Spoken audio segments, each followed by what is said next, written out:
మేము చూస్తూ ఉంటాము సాధారణంగా మహిళలు బయటికి వచ్చి తమ హెల్త్ ఇష్యూస్‌ని గురించి చెప్పుకోవాలి అంటే ఒకటికి రెండు సార్లు ఆలోచిస్తూ ఉంటారు. కొంతమంది భయపడుతూ ఉంటారు. మరి మెడికల్ క్యాంప్‌కి మహిళలు వచ్చారు, చూపించుకున్నారు. సో, ఎట్లాంటి ప్రాబ్లమ్స్ అనేవి మీరు ఐడెంటిఫై చేశారు?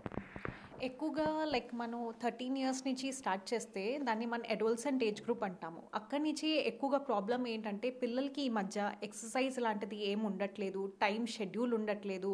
ఎక్కువగా బయట ఓవర్ ఫుడ్ తింటాం, జంక్ ఫుడ్ తినటం వల్ల ఓవర్ వెయిట్ అవుతున్నారు. లేదంటే మొత్తానికి డెఫిషియన్సీలో వెళ్ళిపోతున్నారు. దానివల్ల ఏమవుతుందంటే పీసీఓడి లాంటిది ఇష్యూస్ వస్తుంది.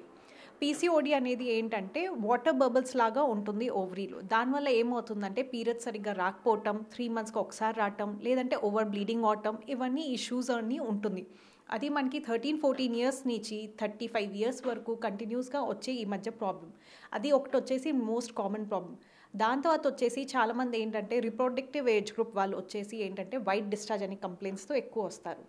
వైట్ డిశ్చార్జ్ వచ్చేసి చాలా రీజన్స్ వల్ల వస్తుంది. అది కానీ ఇన్ఫెక్షనా కాదా లేదంటే నార్మలా మనం తెలుసుకోవటానికి నార్మల్గా మనం ఇక్కడ స్వాబ్ టెస్ట్ అని చేస్తాము.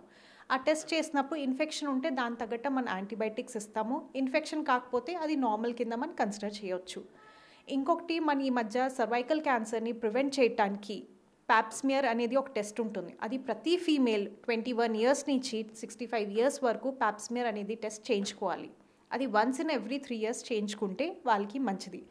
దానివల్ల ఏంటంటే క్యాన్సర్ని మనం ముందు డిటెక్ట్ చేయగలుగుతాము. ఇనీషియల్ స్టేజ్లోనే దానికి ట్రీట్మెంట్ ఇవ్వగలుగుతాము.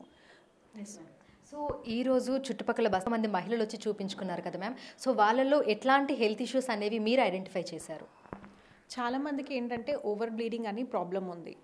ఓవర్ బ్లీడింగ్కి చాలా రీజన్స్ ఉంటాయి. సో ఓవర్ బ్లీడింగ్ అనేది చాలామంది ఫీమేల్స్కి ఉన్నాయి. నెక్స్ట్ వచ్చేసి వైట్ డిశ్చార్జ్ అనేది ఎక్కువ మందికి ఫీమేల్స్కి ప్రాబ్లం ఉంది. నెక్స్ట్ వచ్చేసి ఏంటంటే మనం చెప్పినట్టు కొంతమంది పెళ్లి కాలేని అమ్మాయిలకి వచ్చేసి పీసీఓడి ఇష్యూస్ అనేది ఎక్కువగా ఉన్నాయి. సో ఈరోజు మెయిన్గా వచ్చింది ఈ 3 మెయిన్ రీజన్స్ వల్ల అయితే చాలామంది ఉన్నారు. సో ఇందుకు సంబంధించి మెడికేషన్ ఏ విధంగా ఉంటుంది మ్యామ్? అంటే లైఫ్ స్టైల్ చేంజెస్ ఏమైనా చేసుకోవాలా, లేదంటే ఫుడ్ హ్యాబిట్స్ ఏమైనా చేంజ్ చేసుకోవాల్సి ఉంటుందా? ఎట్లాంటి ట్రీట్మెంట్ అనేది ఉంటుంది దీనికి? పీసీఓడికి అయితే మెయిన్గా లైఫ్ స్టైల్ చేంజ్ ఉండాలి. Lifestyle, healthy lifestyle, weight loss, exercise అనేది ఉండాలి. వైట్ డిశ్చార్జ్ వచ్చేసి పర్సనల్ హైజీన్ వల్ల, డైట్ వల్ల ఉంటుంది. ఓవర్ బ్లీడింగ్ అనేది మన అల్ట్రాసౌండ్ చేసుకుని తెలుసుకోవాల్సిన అవసరం ఉంటుంది. లైక్ దేనివల్ల మనకి ఓవర్ బ్లీడింగ్ అవుతుంది, ఏదైనా యూట్రస్లో ప్రాబ్లం ఉందా, లేదు అది నార్మల్గా ఉందా, లేదంటే వాళ్ళకి ఎక్కువగా అనిపిస్తుందా అని మనం తెలుసుకోవాలంటే ఒకసారి మనం అల్ట్రాసౌండ్ చేసుకుని అది ఇన్ కేస్ అన్నీ నార్మల్గా ఉంటే మనం నార్మల్గా ట్రీట్మెంట్ ఇచ్చి అది తగ్గించవచ్చు.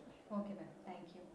సో ప్రస్తుతం చూసినట్లయితే కూడా చాలామంది మహిళల్లో ఈ పీసీఓడికి సంబంధించే కానీ లేదంటే ఇతరత్ర గైనిక్ ఇష్యూస్ కూడా ఎక్కువగా ఉంటున్నాయి. అయితే ఇందుకు సంబంధించి లైఫ్ స్టైల్ చేంజెస్ కూడా చేసుకోవాల్సినటువంటి అవసరం ఉంది అని అయితే డాక్టర్లు చెప్తున్నారు. వీడు హరీష్తో అంజుమ, బిగ్ టీవీ, హైదరాబాద్.